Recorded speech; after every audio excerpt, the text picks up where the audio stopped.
Hello everyone, today we have new video review, and as you can see this time we will dedicate it to the new kit from ICM. It is molded in 1/32 scale as it's written here, and it copies I-153. Nevertheless, today it's a different version from what we saw in the previous video reviews. This time plastic copy is World War II China Guominadang Air Forces fighter, and you can see it on the box art. So I wouldn't say it's completely fresh, new tooled plastic. Nevertheless, it copies Chinese version of this aircraft in huge scale, so it should be interesting for those who would like to replicate famous Ishak in bigger scale. And as you remember, even in 1/32 scale, this aircraft will be quite reasonable in size, I would say. So this is a commercial sample. It means you will get exactly the same kit if you order it from any good model shop. I think Model Max should have it for sure. So if you would like to buy it right now, just like after seeing this box art, go there, order it, and they're quite nice in sending orders fast and etc, etc. So you won't regret it. And we can start. So box art is quite nice, I would say. Here you can see comparison with my hand. It's a typical 1/32 scale box, and I would say it's a standard for ICM. Here you can see some information about the kit. So box contains parts for one aircraft, obviously. Wingspan will be 312 millimeters, and inside there are 155 parts. Some might say that it's not such a huge amount, but believe me, it's more than enough for a nice result, I would say. So now just let me increase the frame rate so that you can see everything without blur. Here on the other side we have the, let's say, side profile for the same marking option which is depicted on the box art. So I think there should be more, but we have to check it. So let's open this box. It's a typical box structure for ICM. So we have this color printed top cover, and then we have sturdy white cardboard box which should protect everything what is hidden inside. So let's open it, and here is what is hidden inside. All parts are packed into the same plastic bag, and then on the bottom we have also assembly manual, and there is also decal sheet. You can notice it by this blue color. Of course, we are going to start with plastic parts, so just give me a second, we have to open it. This is a resealable plastic bag, so it means you'll be able to use it later. And meanwhile, let me remind you that we are gathering money for new photo and video equipment, and you can help us by pressing the donate button on our website and choosing the amount you would like to send us. It is done via PayPal. It is quite safe, and some of you already supported us. And as you remember, we bought a Revel kit in order to review it. It was completely fresh kit, so we can use this money for new photo and video equipment as well as new review subjects. So it will be more interesting for us to show you more, and I hope you like it. So here you can see the first plastic sprue.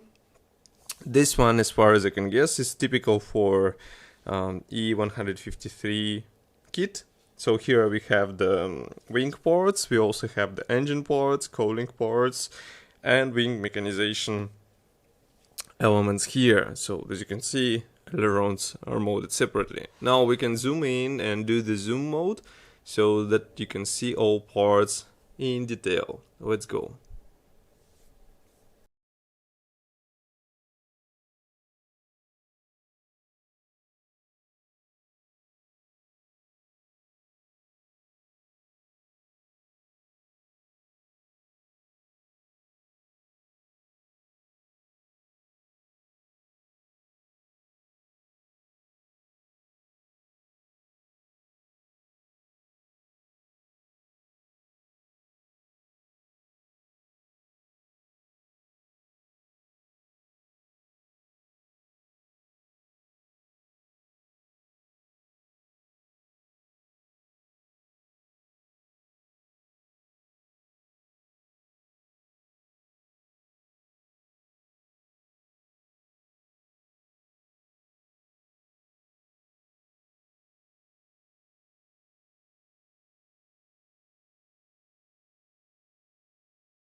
So even though these large parts will be assembled together, we have the guiding pins inside, which will help you with alignment. And the same can be said about engine parts. It's really cool, especially in such huge size. Note that even the frontal cowling section has these special cutouts, which will help you to align properly parts without wasting your time. That's really nice, I would say, and it should help you with assembly process. Next, we have also another plastic sprue. This one is dedicated to various minor elements. So here we will find not only the external parts, but also some of the internal parts. For example, those for engine. There are also cockpit walls here, you can see them. We also have the landing gear legs here. And overall molding quality is quite nice. Even the smallest parts are carefully molded and placed only on one attachment point. That's really important, I think. And now we can zoom in and check everything closer. So let's do the zoom mode.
Be careful with those thin cockpit walls, because as you can see, they are placed on 1, 2, 3, 4, 5, 6, 7 attachment points each, and you have to carefully cut off those and send them off.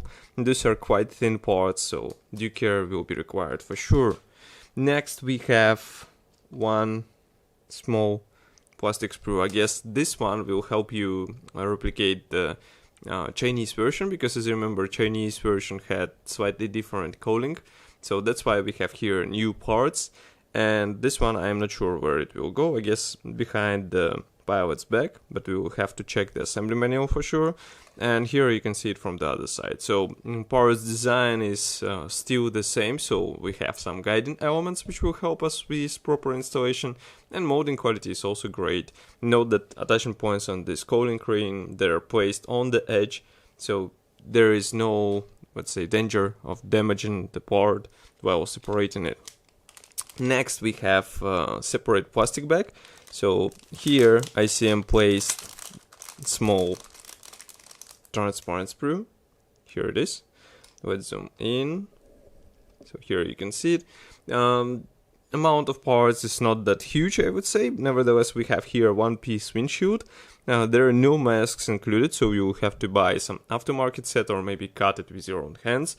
But molding quality looks really cool, and I think final result when you install this part on the aircraft should look good as well. Okay. And the final gray plastic sprue is dedicated to fuselage halves and also wing parts, because as you remember, I-153 was a biplane, so that's why we have several wings. And as you can see, this wing is also assembled out of two halves. Wheel wells are pre-molded, and we also have, for example, here a nice dashboard. We have, I guess this was a cockpit floor as well, as far as I remember, and one-piece propeller. Fuselage halves are molded together with tail segment, as you can see, and we have nice detailing in form of recessed panel lines and riveting. And also inside there are some guiding pins which will help you with alignment. They are present both on fuselage parts and also on wing parts, as well as wheels are designed in such way so that you combine two halves together in one way and not in another, and you won't have any wrong assembly steps. Now let's zoom in and check those parts closer, because they're definitely worth a zoom mode.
So that was all for the last gray plastic sprue. Just to remind you, there are 4 main gray plastic sprue and 1 transparent.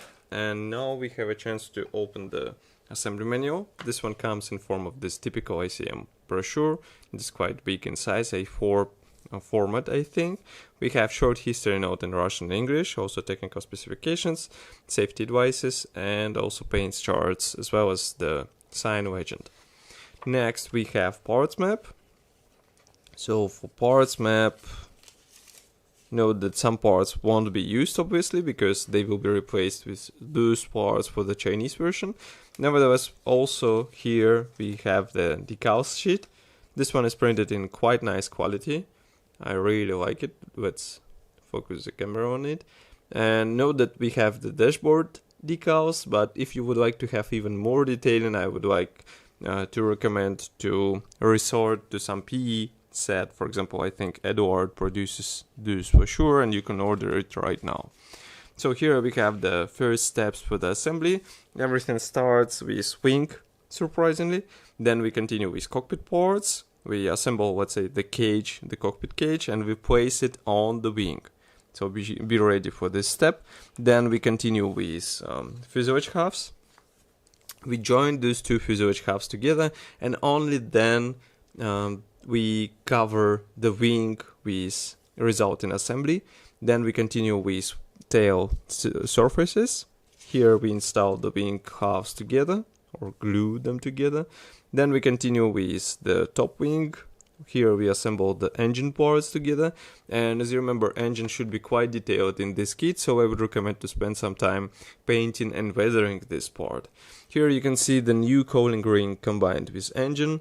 We continue with propeller, then we also detail engine with exhausts. So as you can see, we have the special template which will help you install the exhaust stacks into the right position. Nevertheless, that's not all, and here we continue with special template for the engine installation, so that you drill the necessary holes, then you install these tubes, and then you install the engine. Here you can see that cooling panels are installed, and I would recommend to think over how to open them and display the engine on the finished model, obviously. Here we install the landing gear wheels, then we continue with landing gear doors. Here we continue with rear landing gear leg. We also can install the bombs if you would like to. And the final step is rigging, because this aircraft had rigging, so you should be ready for this procedure. And in total there are 53 steps to be done. Here you can see two marking options. This one comes from 1940, this one is also from 1940. And here you can see two more. This one is 1940 as well, and this one is from 1941. As you can see, this one is plain green. It's quite interesting, I would say. No, completely no difference from any aircraft, just those signs on the wings. So that's all for this kit. In my opinion, it is quite interesting option for those who would like to replicate the famous Ishak, but they don't want to resort to the typical Ishak versions. Then this might be a perfect choice for you. Of course, I will be happy to hear your opinion about this kit. Write it here in the comment section below. If you like this video, don't forget to press the like button and subscribe to our YouTube channel. And I will see you in the next video review as usual. Bye.